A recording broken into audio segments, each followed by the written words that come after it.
थोडंसं पडलो आणि डायरेक्ट फ्रॅक्चर. नवीन वर्ष सुरू होत नाही तर दुसऱ्या दिवशी माझा थोडासा ॲक्सिडेंट आणि एक्सरेमध्ये माहीत पडलं की मेटाटार्सलला फ्रॅक्चर.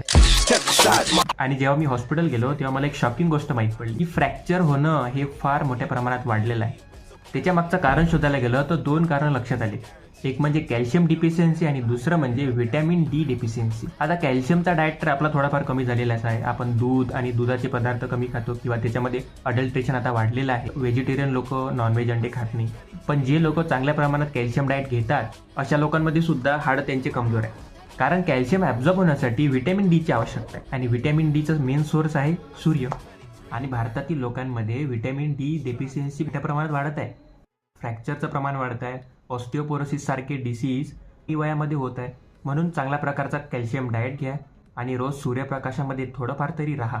आपला फेस आणि आपले हात जरी सन एक्सपोजरमध्ये आले तरी आपल्याला व्हिटॅमिन डी चांगल्या प्रमाणात भेटू शकते. आणि अशाच माहितीसाठी मला फॉलो करायला विसरू नका.